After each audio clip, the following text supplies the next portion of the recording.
అన్నయ్య, EMI date దగ్గరికి వచ్చింది అన్నయ్య. అకౌంట్లో డబ్బులు ఏమీ లేవు. మొత్తం ఎంత పే చేయాలి? రీసెంట్గా చర్చ్ కోసం స్పీకర్స్ కొన్నాం కదన్నయ్య, దాంతో కలిపి 30,000 పే చేయాలన్నయ్య. దేవుడే ద్వారం తెరుస్తారు, ప్రార్థన చేద్దాం. అలాగే అన్నయ్య. ఇక్కడే ఉన్నారన్నా. ప్రైజ్ లాడనా.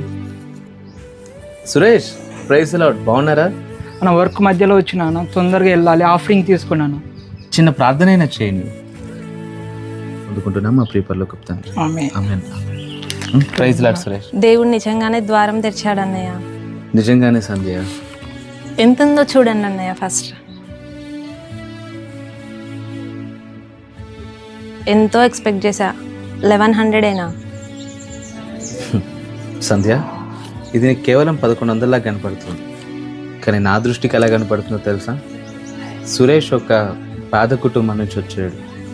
డే అంతా ఎంతో కష్టపడితేనే కానీ ఈ డబ్బులు రావు.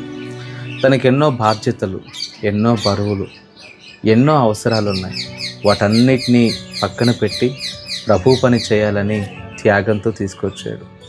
ఇది నీకు జస్ట్ 1100లా కనిపించవచ్చు, కానీ ఇందులో సురేష్ ఖర్చు పెట్టిన రక్తం, చిందించిన చెమట నాకు కనబడుతుంది. సురేష్ తన జీవం అంతా తీసుకొచ్చి పెట్టాడు. ఇది ఎంతో విలువైన కానుక. పాస్టర్ గారు, సాగర్ బ్రదర్ కాల్ చేశారు.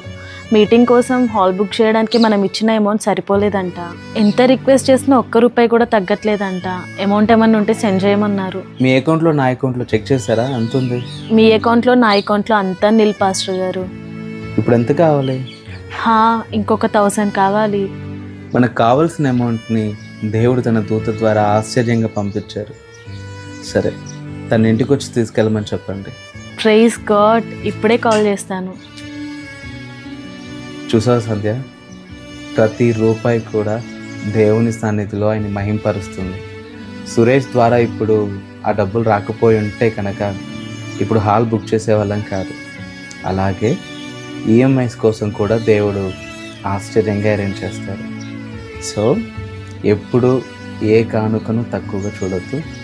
ఎప్పుడు ఏం కావాలో ఆయన సమకూర్చే దేవుడని అన్ని స్థితులలో ఆయనను స్తుతిస్తూ ఉండాలి.